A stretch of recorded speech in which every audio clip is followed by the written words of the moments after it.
Welcome to Secrets for Success. If you are new here, consider subscribing. Thank you. It Works by R.H. Jarrett, the famous little red book that makes your dreams come true. A clear, definite, common-sense plan of accomplishment. All who joy would win must share it.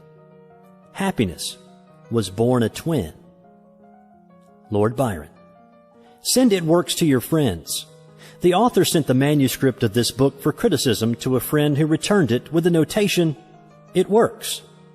This judgment born of experience was adopted as the title of the book. A concise, definite, resultful plan with rules, explanations, and suggestions for bettering your condition in life. If you know what you want, you can have it. The man who wrote this book is highly successful and widely known for his generosity and helpful spirit. He gives full credit for all that he has accomplished in mastering circumstances, accumulating wealth, and winning friends to the silent working out of the simple, powerful truth which he tells of in his work. He shows you here an easy, open road to a larger, happier life. Knowing that the greatest good comes from helping others without expecting praise, the author of this work has requested that his name be omitted. What is the real secret of attaining desirable possessions? Are some people born under a lucky star, or other charm which enables them to have all that which seems so desirable? And if not, what is the cause of the difference in conditions under which men live? Many years ago, feeling that there must be a logical answer to this question, I decided to find out, if possible, what it was. I found the answer to my own satisfaction, and for years have given the information to others who have used it successfully. From a scientific, psychological, or theological viewpoint, some of the following statements may be interpreted as incorrect, but nevertheless, the plan has brought the results desired to those who have followed the simple instructions. And it is my sincere belief that I am now presenting it in a way which will bring happiness and possessions to many more. If wishes were horses, beggars would ride, is the attitude taken by the average man and woman in regard to possessions.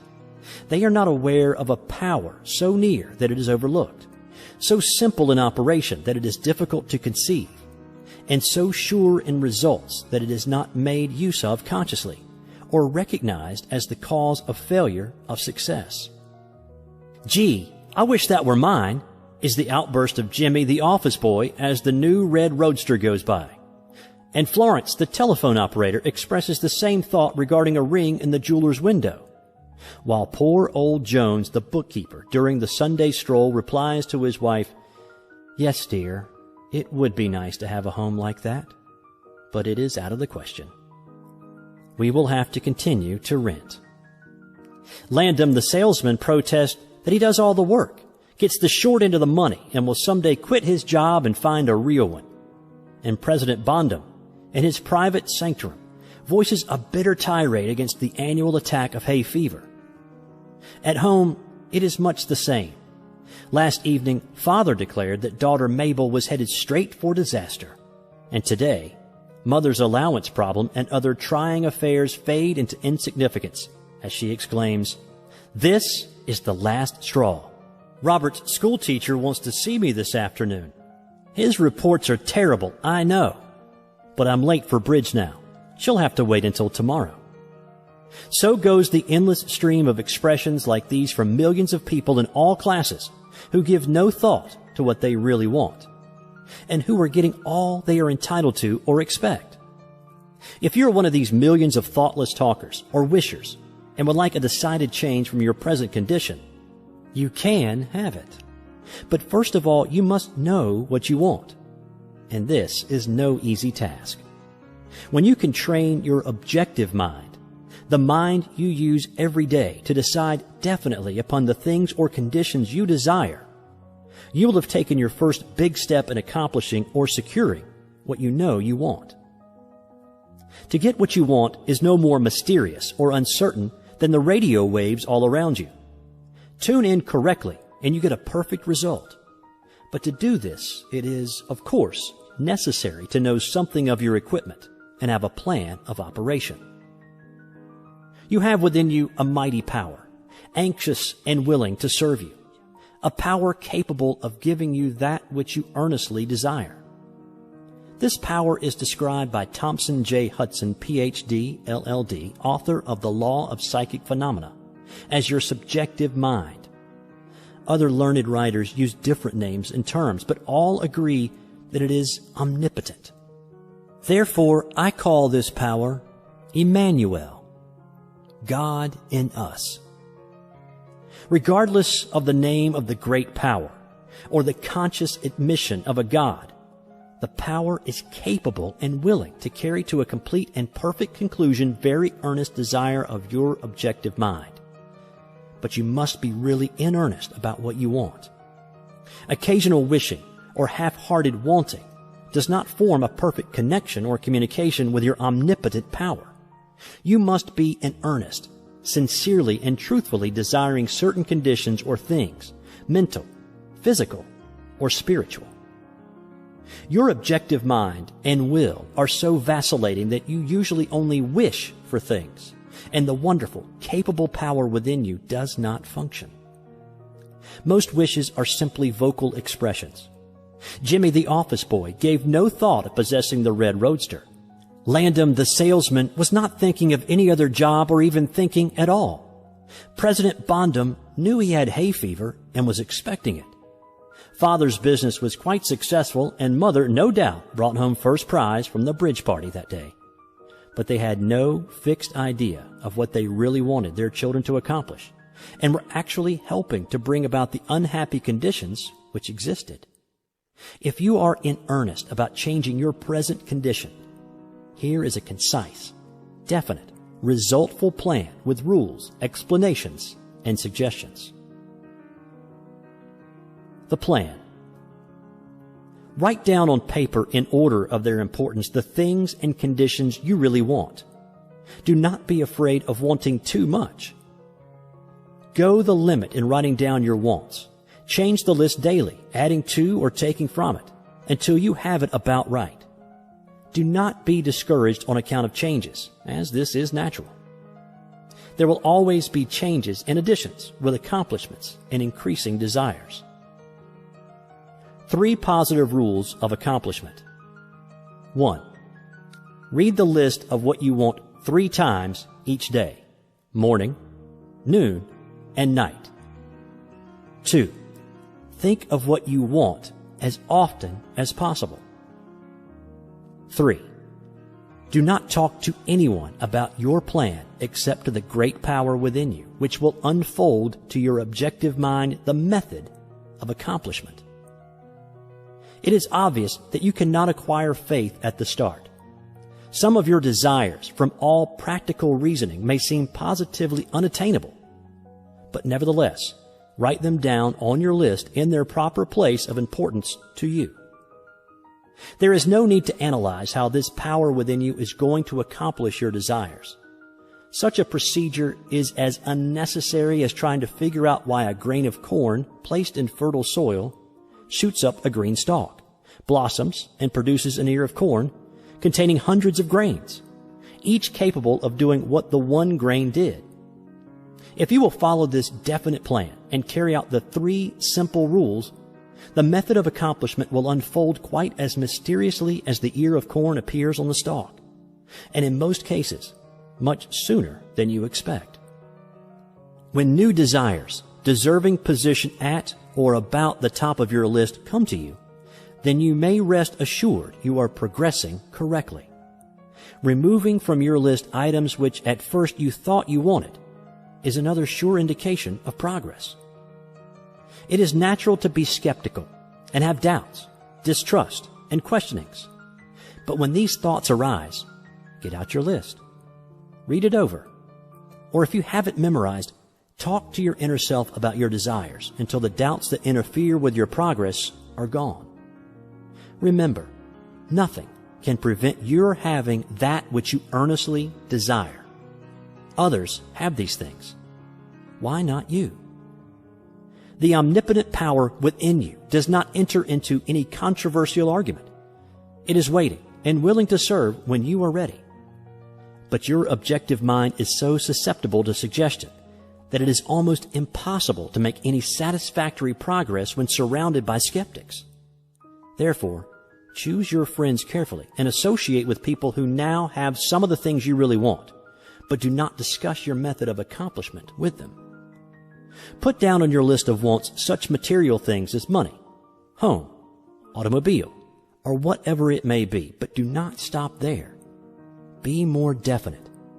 If you want an automobile, decide what kind, style, price, color, and all the other details, including when you want it.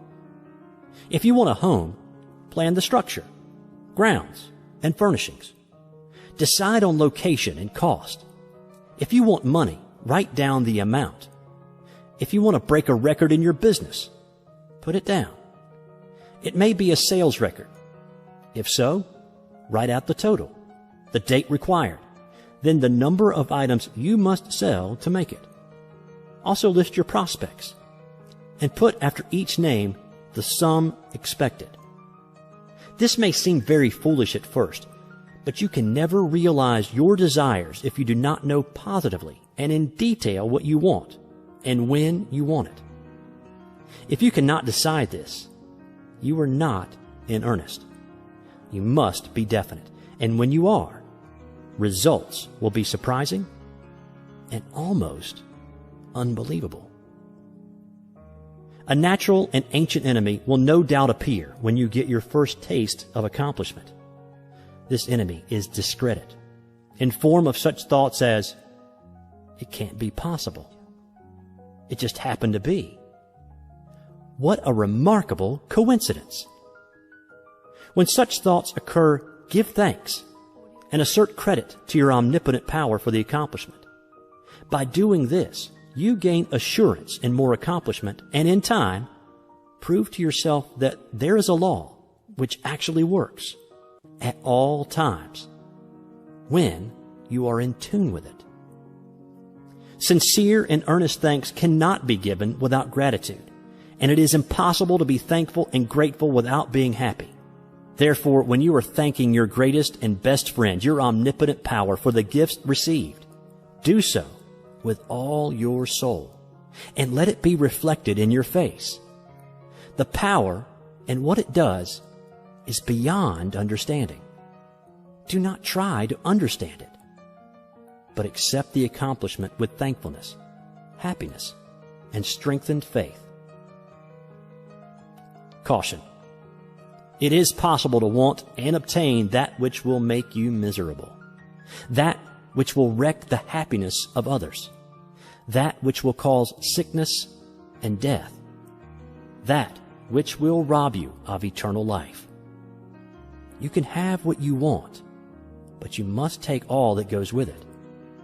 So in planning your wants, plan that which you are sure will give to you and your fellow man the greatest good here on earth, thus paving the way to that future hope beyond the pale of human understanding. This method of securing what you want applies to everything you are capable of desiring, and the scope being so great, it is suggested that your first list consist of only those things with which you are quite familiar, such as an amount of money or accomplishment, or the possession of material things. Such desires as these are more easily and quickly obtained than the discontinuance of fixed habits, the welfare of others, and the healing of mental or bodily ills. Accomplish the lesser things first, then take the next step. And when that is accomplished, you will seek the higher and really important objectives in life. But long before you reach this stage of your progress, many worthwhile desires will find their place on your list. One will be to help others as you have been helped.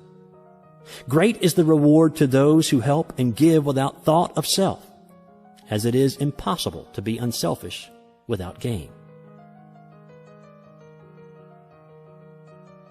In conclusion, A short while ago, Dr. Emile Koo came to this country and showed thousands of people how to heal themselves. Thousands of others spoofed at the idea, refused his assistance, and are today where they were before his visit. So with the statements and plan presented to you now, you can reject or accept. You can remain as you are or have anything you want. The choice is yours. But God grant that you may find in this short volume the inspiration to choose aright. Follow the plan and thereby obtain, as so many others have, all things, whatever they may be, that you desire. Read the entire book over again and again and then again. Memorize the 3 simple rules. Test them now on what you want most this minute. This book could have extended easily over 350 pages, but it has been deliberately shortened to make it as easy as possible for you to read, understand, and use. Will you try it? Thousands of bettered lives will testify to the fact that it works. A letter to you from the author. Dear reader, the great possessions of life are all gifts mysteriously bestowed. Sight, hearing, aspiration, love, or life itself. The same is true of ideas. The richest of them are given to us, as for instance the powerful idea which this book has given you. What are you going to do with it? Are you surprised when I tell you the most profitable thing you can do is to give it away? You can do this in an easy and practical way by having this book sent to those you know who need it. In this way, you can help in the distribution of this worthwhile effort to make the lives of others better and happier. You know people who are standing still or who are worried and discouraged. This is your chance to help them help themselves. If you withhold this book from them, you will lose the conscious satisfaction that comes from doing good. If you see that they get this book, then you put yourself in line with the law of life, which says you get by giving. And you may rightly expect prosperity and achievement. At the very least, you will have the inner sense of having done a good deed with no hope of being openly thanked, and your reward will come secretly in added power and larger life. The author.